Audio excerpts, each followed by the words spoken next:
ሰላም ለእናንተ ይሁን። እንዴት አላችሁ የተወደዳችሁ? ዛሬ ለእናንተ ቆንጆ መልእክት አለኝ፣ እንዳታሳልፉ።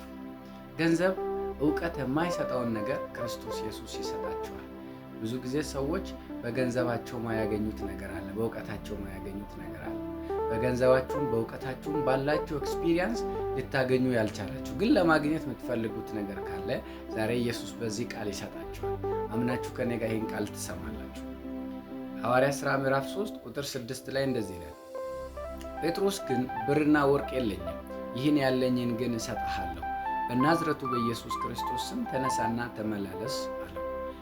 በቀኝ እጁም ይዞ አስነሳው። በዚያን ጊዜም እግሩና ቁርጭምጭሚቱ ጸና፣ ወደ ላይም ዘሎ ቆመ፣ ይመላለስም ጀመረ ይላል። ክብር ለኢየሱስ ይሁን። ይሄ ሰው መልካም በምትባል ቤተ መቅደስ ደጅ ላይ ተቀምጦ ብዙ ገንዘብ ይሰበስባል። ቤተ ክርስቲያን ውስጥ ከሚገቡና ከሚወጡ ሰዎች ገንዘብ ይቀበላል። ይህ የሚያገኘው ገንዘብ የሚፈልገውን ፈውስ ለሱ ሊያመጣ አልቻለም። ረጅም ጊዜ አንካሳ የሆነ ሰው ነው፣ መሄድ የማይችል ሰው ነበር እና ሽባ የሆነ ሰው ነበር። ኢየሱስ ክርስቶስ ድንገት ጎበኘው እና ይሄ ሰው ጴጥሮስ እና ዮሐንስ ወደ ጸሎት ቤት ሲመጡ ገንዘብ ጠየቃቸው።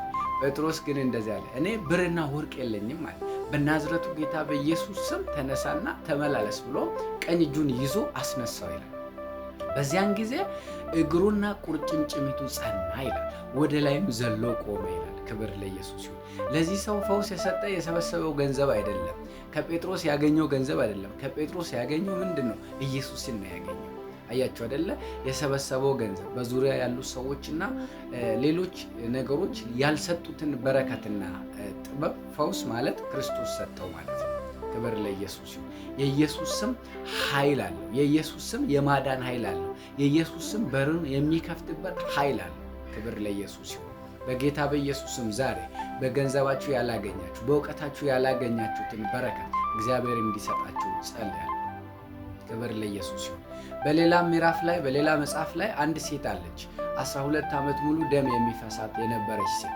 ብዙ ባለመድኃኒቶች ጋር እየሄደች ያላትን ገንዘብ በሙሉ አካፍላ ሰጥታ ምንም ፈውስ ያላገኘች፣ በብዙ ድካምና ጭንቀት ውስጥ ተስፋ መቁረጥ ዓለም ውስጥ የነበረች፣ ሁሉን ጨርሳ ባዶ ከቀረች በኋላ ኢየሱስን አሰበች።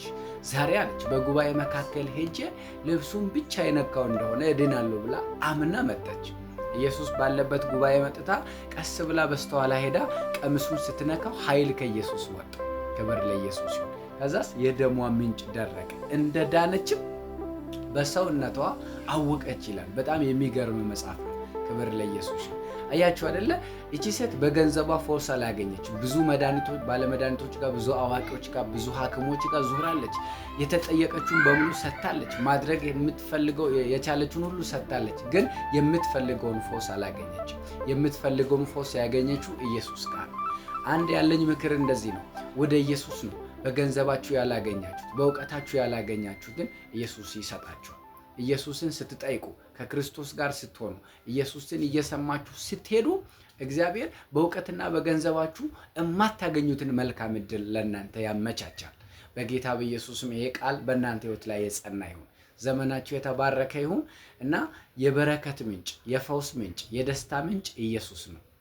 ገንዘብ ደስታን ሊሰጥ አይችልም፣ ፈውስ ሊሰጥ አይችልም። ፈውስን የሚሰጠው ኢየሱስ ክርስቶስ ነው። ለዚህ ነው መጽሐፍ ሲናገር መዳን በሌላ በማንም የለም ይለው። ክብር ለኢየሱስ ይሁን። ኢየሱስ የነፍሳችንም የስጋችንም ፈውስ ነው። በነገር ሁሉ እግዚአብሔር ይባርካችሁ። ይሄን መልእክት ለብዙ ሰው ሼር በማድረግ ተባበሩ፣ ፎሎ አድርጉ። እግዚአብሔር ዘመናችሁን ይባርክ። ወዳችኋለሁ። ሻሎም